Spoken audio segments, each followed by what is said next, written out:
Oke, assalamualaikum warahmatullahi wabarakatuh. Kembali lagi bersama pelajaran Bapak Simulasi Digital. Kali ini kita akan mempelajari tema keluargaan digital. Nah, melalui kompetensi dasar, memahami konsep keluargaan digital, dan merumuskan etika keluargaan digital. Lanjut, kita akan tujuan pembelajaran. Di sini kalian mengerti fungsi dari keluargaan digital abad 21. Lalu kalian mengerti tentang etika digital. Dan kalian mengerti atau sebagai komponen warga digital tersebut.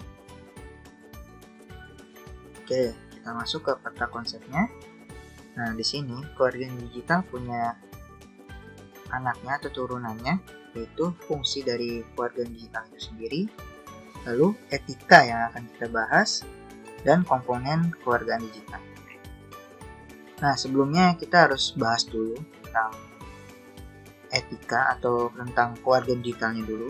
Ya, apa sih keluarga digital itu? Nah, keluarga digital adalah memanfaatkan teknologi modern, ya, di mana komunikasi menjadi elemen utamanya dalam proses interaksi menjadi lebih mudah dengan bantuan teknologi modern.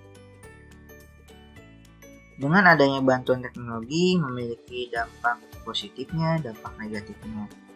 Di mana dampak negatifnya tidak dipertemukannya antara tatap muka ya, atau individu yang melakukan komunikasi, cenderung mereka melupakan norma-norma sopan santun, etika, dan tanggung jawab dalam berkomunikasi. Nah, ini maksud dari keluarga digital itu sendiri. Ya. Lalu kita harus tahu juga sebelumnya fungsi dari keluarga digital ini apa sih? Kenapa kita harus belajar tentang keluarga digital ini? Ya, secara tidak sadar kita memasuki fase dunia digital, ya, dimana semua serba teknologi, semua serba menggunakan gadgetnya atau laptopnya untuk berkarya.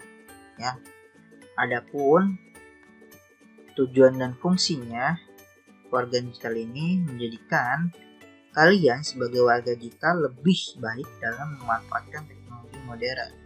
Ya, diantaranya kalian bisa menciptakan rasa tanggung jawab, menghindari permasalahan. Maksudnya gimana ini? Menghindari permasalahan itu sendiri. Jadi menciptakan rasa tanggung jawab ini jika dikaitkan dengan postingan kalian atau misalkan update status kalian, itu kira-kira kalian bisa mempertanggungjawabkannya tidak? Ya. Karena di mana-mana jejak digital itu tidak akan hilang dengan mudah. Ya, bisa hilang tapi tidak segampang itu hilangnya. Karena jika kalian salah mengupdate status atau menyebarkan berita hoax, kalian akan dikenakan undang-undang. Ya, undang-undang atau cyber law-nya ada. Namanya undang-undang ITE. Lanjut lagi, menghindari permasalahan. Nah, jika dirasa kita mengupdate status atau kalian mengupdate status menyinggung perasaan sama temannya atau menyinggung perasaan orang lain, yang niat kita bukan tertuju pada mereka, malah menjadi permasalahan baru atau konflik baru. Nah, itu sering terjadi. Lalu membantu proses interaksi, di mana penggunaan teknologi ini sangat membantu proses interaksi, yang antaranya kita dapat manfaat di mana kita mudah berkomunikasi. Dari zaman dulunya kita menggunakan telepon wartel atau telepon dengan mata pulsa, sekarang kita membayar atau menggantinya dengan WhatsApp, dengan teknologi. Seiring perkembangan teknologi akan menjadi lebih murah kosnya. Ya, terus lagi menciptakan kehidupan yang bermanfaat. Ya, kalau misalkan kalian update status tidak ada manfaatnya, lebih baik tidak usah. Kan? Cerdas dalam menggunakan media digital. Ya, kita harus cerdas dalam menggunakan media digital. Apakah berita yang kita terima itu mengandung hoax atau berita yang valid? Kita harus tahu juga. Takutnya berita yang di-share itu ternyata berita yang hoax. Kita kemakan hoax. Lalu meningkatkan persaingan dunia digital. Ini untuk yang ingin punya atau basicnya entrepreneur, ya, dimana persaingan di dunia digital ini sangat luas ya. Ada e-commerce, atau kalian bisa menggunakan manfaat dari si IG untuk mendongkrak atau mengiklankan produk kalian. Ini meningkatkan persaingan dunia digital, menambah wawasan dalam penggunaan digital, dan memberikan informasi yang bermutu. Oke, lanjut lagi. Kita mempelajari etika keluarga digital, dimana di dalam dunia maya kita sebagai warga digital perlu memperhatikan norma-norma. Kita tidak sadar kita telah menyinggung perasaan orang lain, tidak bertanggung jawab atas status yang kita perbuat. Itu menyebabkan permasalahan yang serius. Ketika kita masuk ke dunia digital atau yang disebut dengan teknologi modern ini, kita harus tahu konsekuensinya yang kita hadapi. Contohnya tidak merupakan norma-norma etika kita, sopan santun kita, dan rasa tanggung jawab kita. Adapun etika keluarga digital yang perlu kita perhatikan, diantaranya itu adalah penulisan dan kata, baik yang dipublikasikan, menyinggung atau tidak, memberikan informasi, bersifatnya fakta atau hoax, tidak membuat konten yang mengandung sara, ujaran kebencian, dan tindakan yang berdampak negatif. Ya, untuk itu kita perlu konsep etika. Gimana sih cara beretika yang baik di dunia digital ini atau di penggunaan teknologi ini, teknologi modern ini ya. Banyak konsep yang kita perlukan, terutama konsep yang sering Bapak pakai adalah konsep things. Nah, apa itu things? Sebenarnya dari komponen-komponen yang ada di dunia digital itu dijadikan satu, dari perpaduan antara informasi, inspirasi, sampai kepercayaan itu sendiri. Nah, kalau kita lihat mulai dari T-nya itu apa? T-nya adalah true. Benarkah ya? Menyatakan berita yang Anda terbitkan atau kalian terbitkan itu beritanya hoax atau cuma isu. Ya, jadi jangan asal kalian memposting atau memforward suatu informasi. Ya, biasanya kita sering nih, ya, informasi yang datang dari teman-teman kita langsung kita forward grup keluarga, grup teman, grup sampai grup sekolah, tanpa kita tahu dulu apa sih isinya. Ini benar atau enggak sih? Nah, jangan sampai kita nge-share itu malah, wah ini hoax, dapat dari mana? Gitu ya. Malahan jadi bumerang buat kita. Berarti kita menyebarkan berita yang tidak valid atau berita yang hoax. Ini sangat merugikan atau dampaknya sangat negatif. Nah, lanjut lagi. Yang kedua ada huruf H ya, atau biasa kita baca helpful, membantukah.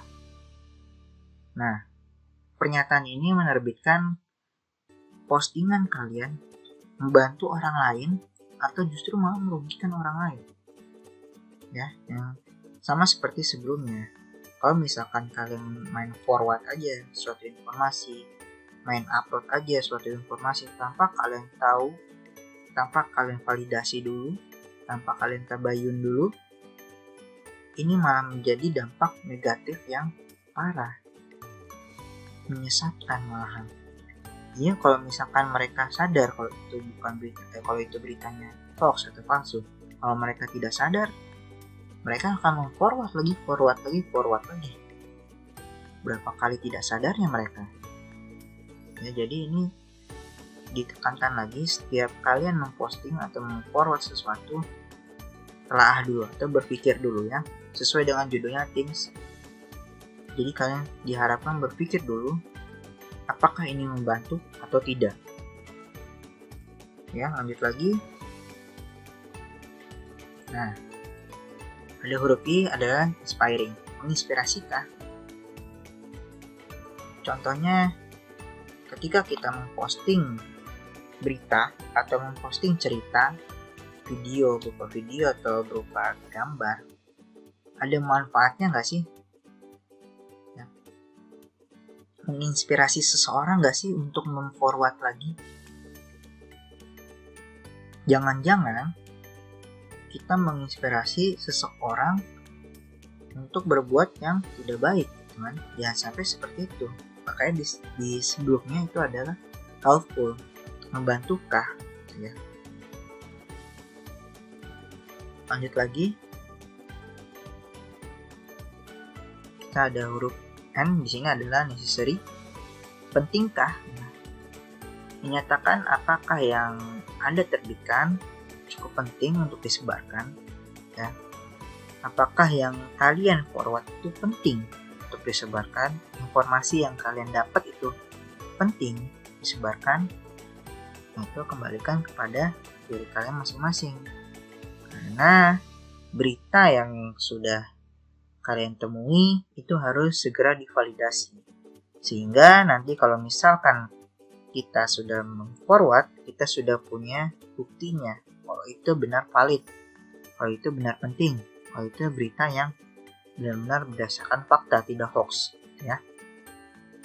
Lanjut lagi, ada kind, santun kah? Ya, dalam cakupan yang tadi, things tadi, ada true, helpful, inspiring, terus necessary, terus terakhir ada kind. Di kind ini, santun gak sih pernyataan kita atau tata bahasa kita atau kata-kata kita dalam memposting, ya. Jangan sampai ada kata-kata yang tidak santun dalam postingan kita, ya, entah itu dari hasil forwardan atau apa, tapi tetap kita sayang dulu. Nah, beberapa hal yang harus diingat ketika kita sudah memasuki warga digital itu adalah selalu ingat bahwa yang Anda tulis merupakan perwakilan dari diri Anda, ya.